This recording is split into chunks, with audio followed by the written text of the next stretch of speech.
Hello and welcome. This is Shogun 2 and I'm Belligerent Usurper, and in this video I want to show you essentially why you should have a navy in the Shogun 2 campaign map. What's inspired me to do this video is I've been watching quite a lot of campaigns recently, and I've just seen a lot of people kind of focus largely on their armies and not really care about their navy, just kind of, bear the consequences of not having one. I'll go through that in a minute, the consequences of just ignoring a navy, having a couple of ships here and there.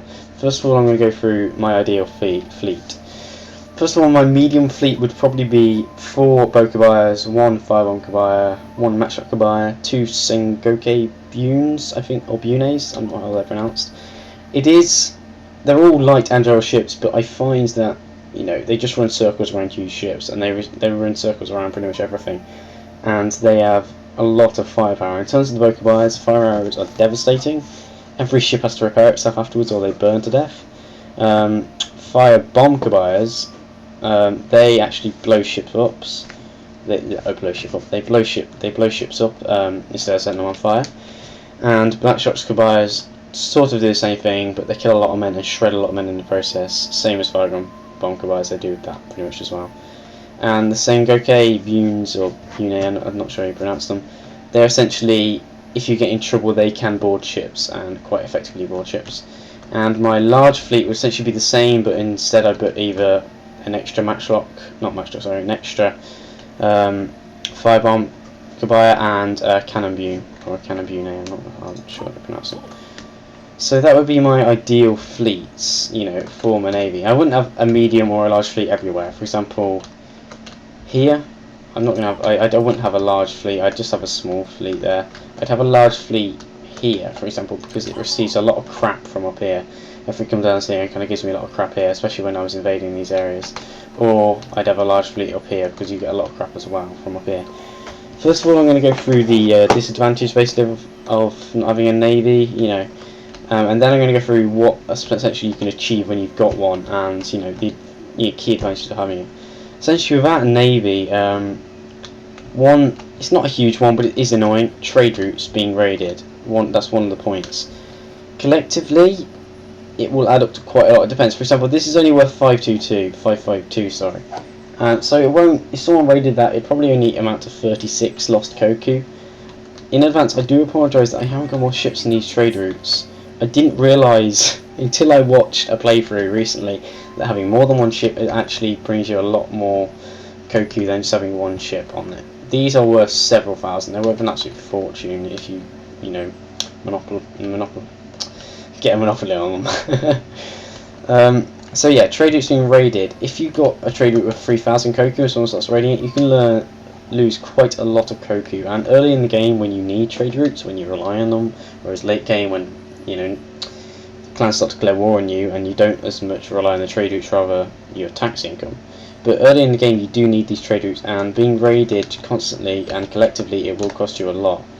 And that brings me on to another point, ports being blockaded. What is so annoying about this is, let's say that was out of the way and a ship just came up here and blockaded this port. It would mean, because it was the end of my turn, I wish you would shut up. Because it was the end of my turn, next turn I would earn far less. I would learn, let's say I had 2,800 Koku, not 2,800, sorry, 2,800 Koku, and next time I'd probably, let's say it's a big trade route, I'd only have 1,600 Koku, earned. If you don't have a navy already to intercept it, it can cause you chaos, because turn on turn you're just earning less and less and less and less, because you can't rely on that trade route anymore, and because of that, sometimes it actually brings you to the minus when a trade route gets blocked. If you don't have, like I say, if you don't have a navy, you'll then have to build up a fleet that will cost money and maintenance costs, and then destroy it. Whereas if you just have one already available, like I do here, you can destroy it very quickly. Another point is key resources, and by that I mean these here. That's cotton, yeah, cotton, raw silk, incense, war horses, iron.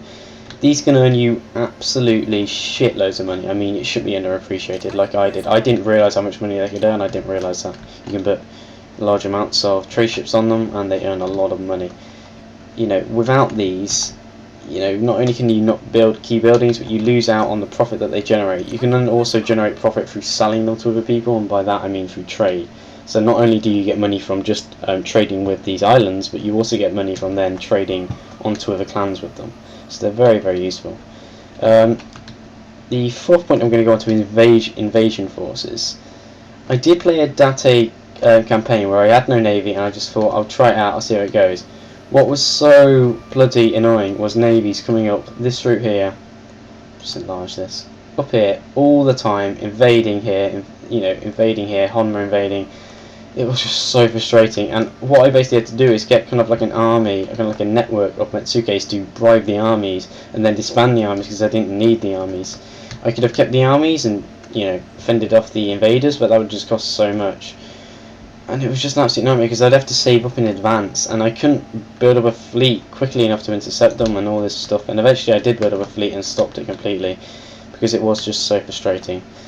And there's a final thing, it's not a big one, but it is a thing still altogether. This movement here can be blocked by ships. It's why I've got this here. It not only blocks this movement, but it stops people getting through, obviously. If you're stuck on this island and you start off, like I've started on this island many times as the Shimizu and the Otomo clan, and you're stuck here and you can't get through, you're going to have to build up a fleet, and that's just frustrating and it's time consuming, and you want to invade this island. And it's just another one of those key points that without a navy, that's all, you can't just move around freely. You also can't invade islands, which is another key thing. So now I'm going to go through, I've gone through all the stuff that happens basically when you don't have a navy. Your empire is kind of crippled, to be honest, in my opinion, when you don't. Now I'll go for the advantages of having one. Essentially, choke points are enabled, and by that I mean these.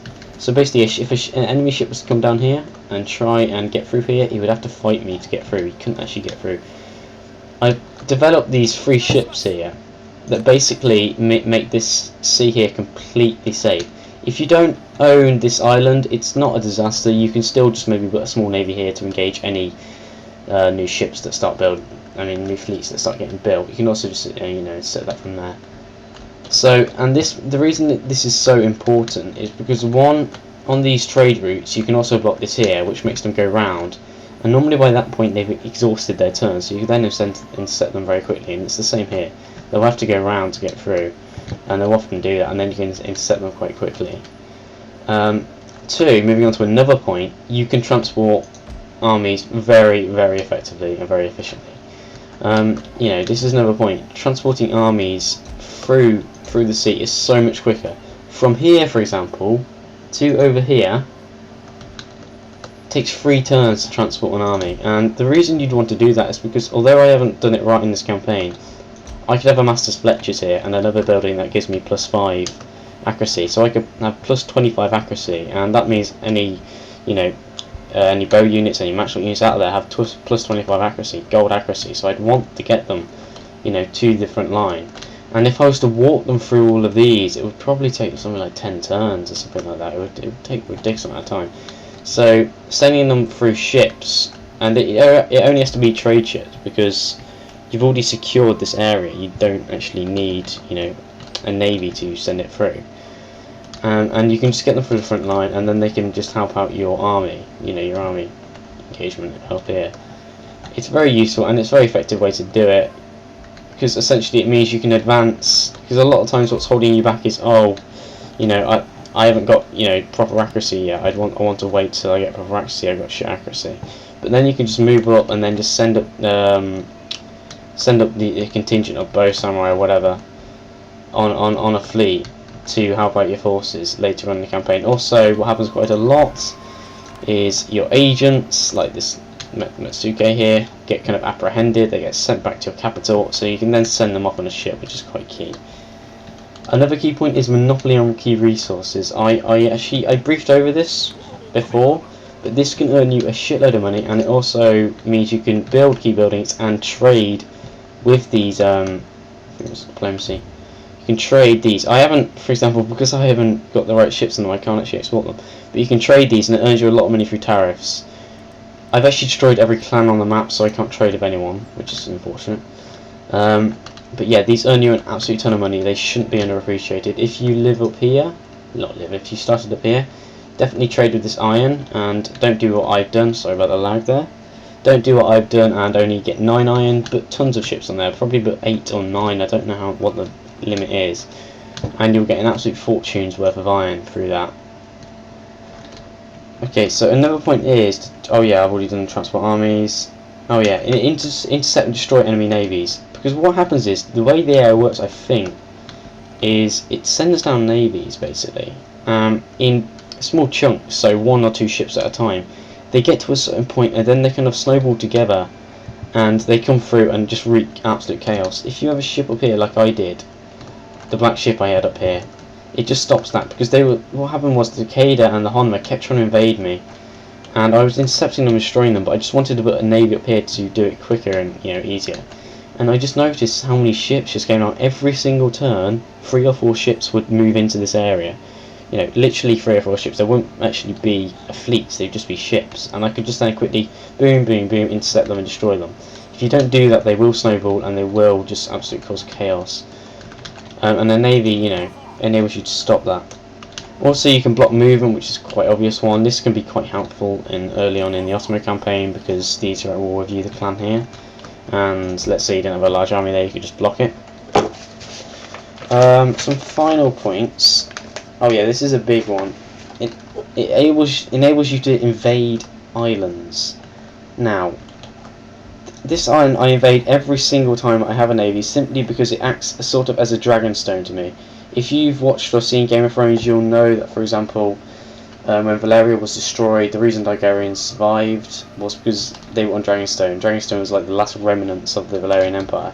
After 100 years, they then invaded Westeros and basically took over it. And this was sort of be that. If everything turned to shit down here and this all collapsed, if I had this stronghold up here, I could then quickly invade and get another grasp on the mainland. This could also be said for the Shoshikabe Island, which is I call it the Shoshikabe Island. I don't know what it's actually called. This is a very good one because look at the resources: stone, war horses or horse breeders, and lumber sawmills. Very key, worth a lot of money, but also it enables you to build up quite a big army and invade the mainland. I hope this has been helpful, and I hope this, if you were me, which is not building a navy at all and then realising how useful it is, I hope you realise how absolutely useful and absolutely key it is to winning a campaign, and how much easier and enjoyable it makes, because I found that when I do build navies, it's far more enjoyable for me to play a campaign than when I don't. So thanks for watching. This is just sort of a tutorial video. I'll be putting up more of these depending on their popularity. Also, if you think I've missed something out, or I've said something in the wrong context, or I haven't been correct, point it out, because I'm not an expert at this game, I don't claim to be, but I've played it quite a lot and I really do enjoy it. I hope this has been helpful. I've been Belligerent Usurper, this has been Let's Play, well not Let's Play, this has been Shogun 2, and thank you for watching.